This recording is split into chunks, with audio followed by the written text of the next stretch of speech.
It's ingeskakel op die groot ontbyt and all the way, the big breakfast. I must say the big breakfast now, because my next guest, all the way from Canada, Doc MacLean. Good Nice morning. to be here. Thank you. Sure, you came a long way to come visit us. I did. Even this morning I did. Where, Joburg, or where did you come from? I drove up from Joburg this morning. Oh, Yeah, fantastic. I did. How long have you been in South Africa now? About a week. Okay. Yeah, I'm enjoying it. It's great. So I'm trying to explain my name to you. So my name is Jorne. No, my name is my name. Yeah, exactly. Your But name is your is name. your name. Sounds like my name. A big welcome. Thanks for visiting us. Thanks so much. I just want to say you're from Canada now, but you were born in the Mississippi Delta. That's right. And it just got a ring to it. If you even if you've never been to America, you know, it just sounds like the blues. Just tell me about your when you grew up as a child, your fondest memories of the Mississippi Delta. Well, really hanging out with the old musicians is my fondest memory.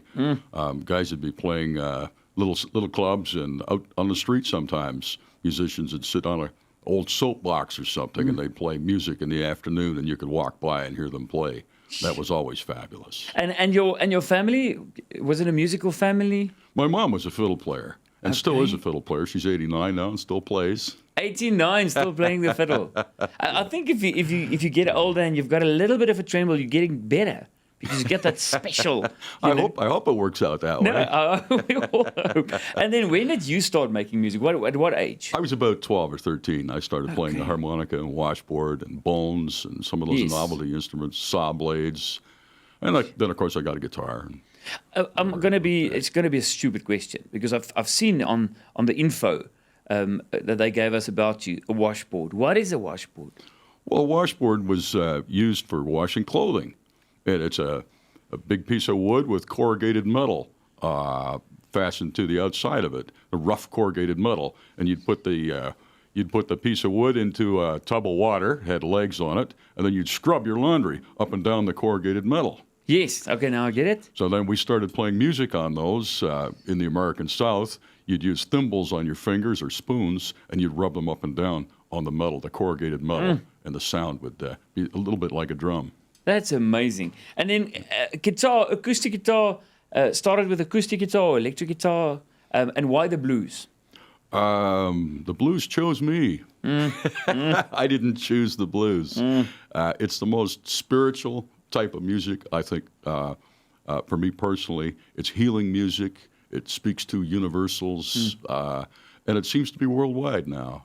And the blues is always a story. There's storytelling in the blues, but you with your live shows as well, you tell stories. You sing, but there's a story before the song. Is that how you write your songs as well? You see something in the song evolve out of a story. That's how I write as well. I'll write a story, a lengthy story, and then I'll extract my songs from it. And then if you were back now, okay, you're in Canada now. But America, big day in America with the politics. Will you think be inspired by I would say a bit chaotic, even both candidates.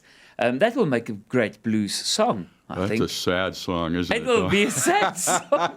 It's a fact. It will be a sad song. Are you glad you're in South Africa at this stage and not close to America? I'm actually glad I'm here right now. Yeah. And the weather's nicer, too. And the weather's nice. It's quite cold now. Yeah, New York is starting freezing. to get cold. Yeah. Now, I mean, you a traveling musician. And I mean, that's, even in South Africa, I mean, that's the best thing is being on the road. And even this tour, it's been more than 1,000 miles or kilometers already. Oh, easily. and it's still, I mean, for the open road, is there songs coming to you while you're driving on the open road? Sometimes I sing to myself. I drive myself everywhere. So you're still driving? You touring? I got a lot of hours in the car by myself. And yeah, some of my best singing is by myself. Yeah, but that's the best. That's the best part. Do you have a favorite guitar? Oh, I do. Absolutely. Is that the one you've got? Yeah. This is the one I have here. Does he have a name or he? This is a 1929 National. I call it the National. The National, and that's from 1929. 1929. And it's metal. It's metal. It's nickel-plated steel. And I've played this guitar for 35 years now. The National. That is a name. Sure. Who do you see as great musos? Who do you look up to? Tom Waits is a great songwriter, singer. I really admire his work. I like what Colin Linden produces out of Nashville. Great producer. In the blues world today, there's a lot of kind of homogenized music. Blues has never been more popular, but we've never had such bland music in some ways being performed in America. But there are many places around the edges where you can have other things going on. So you find little pockets everywhere where people are performing brilliant new music. Those are the artists I really enjoy. So they're not necessarily famous. Yes, but that's the other thing. I mean, it's sometimes sad. It's sometimes sad that you get great musos, but they're not the famous ones. But you also worked with some musos that worked with Tom Waits and worked with some of the big names as well. Sure. On your albums, And for you to work on an album, where do you start? Do you think you count your songs and say, listen, I've got 30 songs here, let's choose 14, or how's the process working for you? I just write until I've got a big collection of songs, and until I have time to record them as well. For me, it's mostly time to record them. I'm a road musician, so I live on the highway, and I've got to take time out of my schedule and go someplace and stop working or stop playing music, stop doing shows and do this studio thing. So it's a bit of a shock for me when I do that. But I collect songs and weave them down into a bunch that are going to be good together. 45 minutes is an album. Sure. No, that's amazing. Old school. Yeah, old school blues. Now, there's a song that you wrote, Angola Rodeo, and it was quite interesting when I did the research of the song. And Angola, we know, is a country, Portuguese word. And I thought, who named a jail Angola Penitentiary in Pennsylvania? And there's a song, Angola Rodeo. They're having this rodeo. This story is amazing. Just tell us about this whole rodeo in Angola. Well, when I was a boy in Mississippi, there were players that used to come through and play the little roadhouses and juke joints. And one of the guys who would come through was from Rosedale, Louisiana. His name was Robert Pete Williams. And Robert played great slide guitar, and we used to hang out because I'd bother him for guitar lessons. And he hardly ever gave me a guitar lesson, but he'd tell me stories. He was the last man to be paroled out of the Angola State Farm by singing to the governor back about 1958 or 1959. He sang to the governor, said, Robert Pete, you go home now. He was home the same afternoon. That's a fantastic story. Anyway, Robert Pete told me stories about what it was like to be in a prison with 3,000 guys serving natural life. And one of the stories he told me was about the Angola prison rodeo, how the warden decided to have a rodeo at the prison. He'd dress all the inmates up in stripes and built bleachers. And people came from hundreds of miles to watch this spectacle go on. And, of course, these weren't rodeo cowboys. These were guys who cut cotton and, made license plates and things during the day. So they got out there, and, of course, the animals just kicked them and gored them, and they were just beaten to a pulp, and the audience loved it. So they had this over and over again. Years later, I discovered they still had the rodeo. So I got together with a lot of my friends, and we made the record to try and shut down the prison rodeo industry, which had spread to other places across the American South. So you were kind of against it. So it's a protest song. It is. So because when you told the story, I thought it's a normal balanced rodeo. But while you were talking, it sounded more like back in the days in Rome with the gladiators, guys getting hurt for entertainment. Exactly. Okay, so it's a protest song. You say, I didn't know that.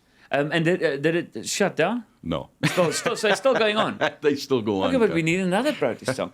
Can you believe it? It shows you the perspective that you hear a song and you hear a story, and I think it's cool, and all of a sudden, this is way not cool. I try and tell the stories and let people make up their own minds. I'm not that kind of writer. Yes. I don't bring politics to the forefront. You tell the story. I tell the story, and then you it. can decide which side of the line you're going to walk. Oh, that's fantastic. Okay, what are you doing in South Africa? Where are you performing? Where can people see that? We've talked about Albert Frost, maybe hooking up with him. We talked about Dan Platansky. You know these guys, they're legendary. But your website, the info is there. Yes, the best way to find out what I'm doing is to go. I have a dedicated website called Zulu Skies, zuluskies.blogspot.com.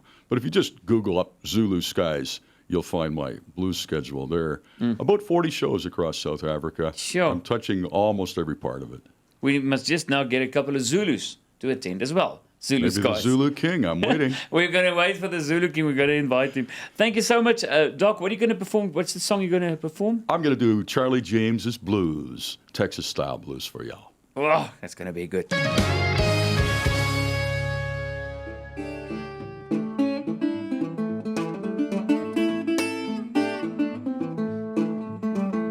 Well, if you see Charlie James coming down the road, don't you tell him now where I go. Had a whole lot of trouble since I seen you last. Can't tell my future, and I sure won't tell my past. Saying, hey, yeah, now, Lord. Can't tell my future, and I sure won't tell my past. Come on. Yeah, baby, that's right. Mercy. Yeah. All right now.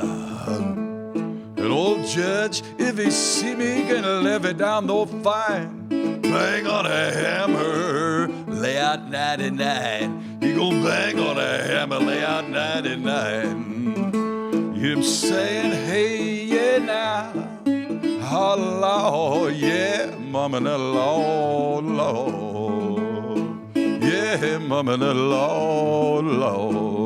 Play the blues, man, all right. Yeah. All right, mercy now. And I ain't going down to work the farm no more. I ain't John Henry, and I ain't gonna be John Doe. Saying, hey, yeah, now. Oh, Lord, I ain't John Henry, and I ain't gonna be John Doe. So if you see Charlie James, man, coming down that road, don't you tell him now where to go. Had a whole lot of money I lost, it ain't that sad. I had a gang of women running around to drive me wild, saying, hey, yeah, now. Oh, Lord, yeah, now, mama, and Lord, Lord.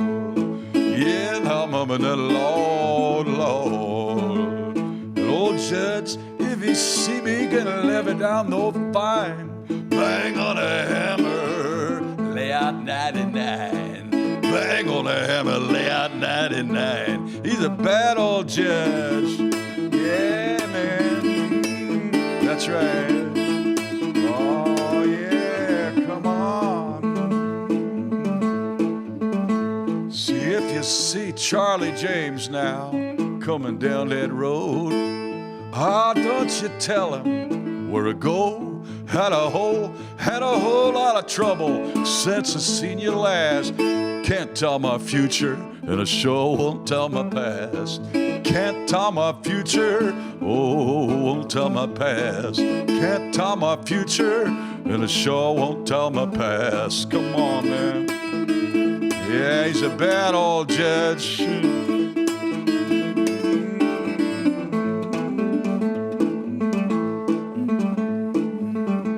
And I ain't going down to work the farm no more. I ain't John Henry, and I ain't gonna be John Doe. Hey.